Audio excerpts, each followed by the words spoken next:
Og det at huske sig selv på, det blot er en periode, kan også være med til lige at give en sådan en liter ekstra mental benzin til tanken. Det er bare en periode. Jeg hedder Rikke Høsted, jeg er krisepsykolog og leder af Institut for Belastningspsykologi. Og derudover er jeg medlem af Dansk Psykologforenings corona-ekspertpanel.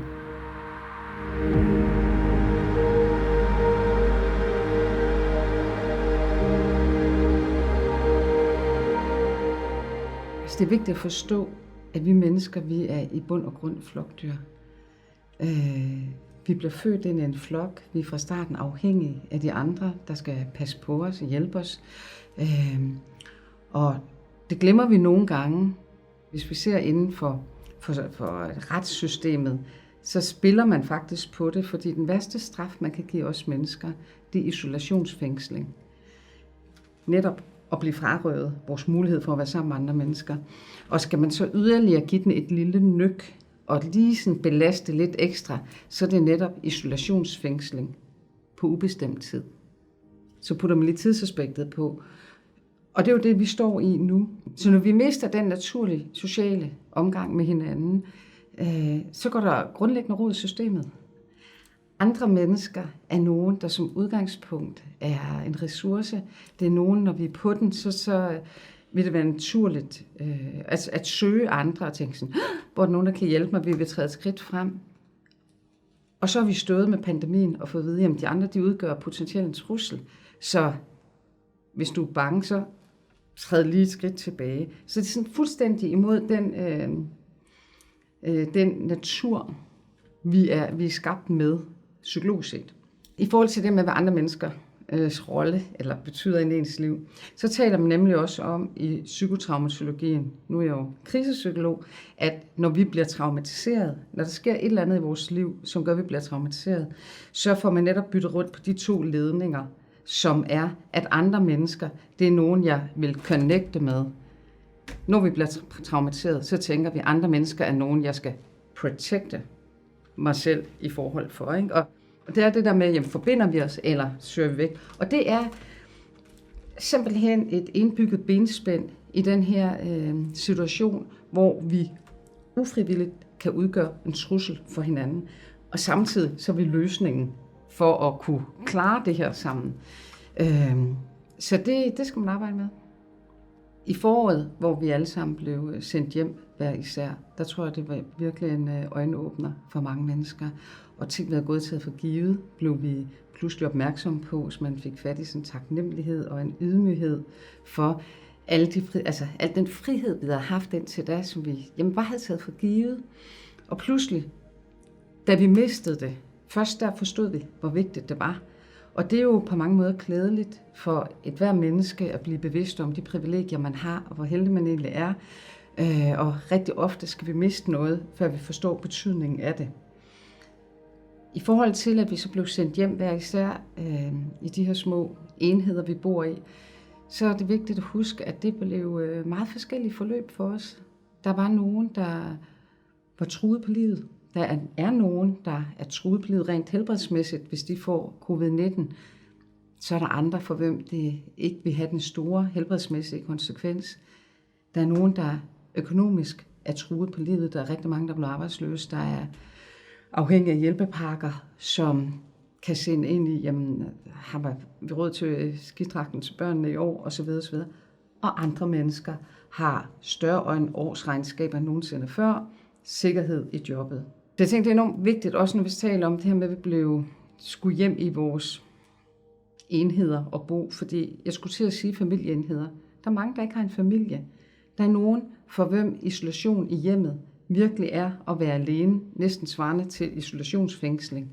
Jeg har folk i min omgangskreds, der er singler, der var alene 3 uger i træk, ikke så andre mennesker. Og så var vi andre, der havde nogen at komme hjem til. Der var nogen af os, der havde nogen at rykke tættere sammen med. Og der var nogen, der bare blev endnu mere alene derhjemme. Altså hvis jeg skal komme med 5 råd, så vil det første lyde, at vi skal være ekstra tolerante over for hinanden. Vi skal gang på gang stoppe op, tælle til 10, træk vejret, inden vi taler og handler. Fordi når vi bliver presset kollektivt, så vil alles lunder blive kortere, så der er virkelig sat i kakkelovnen til konflikter, til misforståelser. Vi har mundbind på, så vi kan komme til at mishøre, hvad andre folk siger. Og når man er i en krise til, altså sådan lidt presset, ikke i krise lige frem, men er presset, så vil man have en tendens til at tolke verden mere fjendtlig, end den normalt er. Og når vi så lige har den her dårlige kvalitet fra mundbinden oveni, altså, så kan der komme mange konflikter. Hvis vi ikke stopper op, tæller til 10, lige stiller spørgsmålet, hey, hvad mente du med det, inden vi bare fyrer den af, ikke? Så det er det første råd. Vær mere tolerant og vær opmærksom på at tælle til 10. Det næste er at blive ved med at se andre mennesker. Man kan let komme til at blive så bange, at man isolerer sig derhjemme. Og det er ikke det, vi psykologisk har brug for. Selvfølgelig skal vi følge retningslinjerne for, hvordan vi kan være sammen fysisk, men vi skal blive ved med at møde hinanden i fysisk rum også. Det har vi brug for. Et tredje råd kan være at bringe sig selv i den givende position. Tænk på, hvordan kan jeg hjælpe nogle andre med noget? Det giver en overskudsfølelse at få øje på, hvordan man kan være noget for andre. Og i det, jeg giver dig noget, så i det, du tager imod det, jamen så har du jo givet mig det, at du har taget det imod, så gør det mig glad. Så få fat i hele den der dynamik, der er mellem at give og modtage. Så det vil også sige, at vi skal huske at tage imod det, andre mennesker gerne vil give os. Et fjerde råd er at have blik for, at der er nogen, der har mistet. Der er nogen, der har mistet at kunne holde det bryllup, de har glædet sig til i flere år. Der er nogen, der har mistet at kunne tage rundt i verden og rejse, efter de er blevet studenter. Der er nogen, der har mistet muligheden for at besøge deres halvsøster i USA, som måske ellers er døende, og måske når jeg aldrig at se hende, så der er så mange mennesker, der har mistet noget. Der er nogen, der har mistet et arbejde. Der er nogen, der mister ægteskaber. Og der er jeg respekt for det tab. Og der er mit råd at sige, jamen giv dig selv lov til at være ked af det. Lad sorgen være der. Det er naturens måde at få os til at fordøje og bearbejde ikke livet på, det er, at vi går i sorg. Vi sørger, når vi mister noget. Og der er det rigtig vigtigt, at vi har nogen, der bevidner, der anerkender det. Så rådet er, tal om det, I har mistet. Lyt til hinanden. Anerkend det.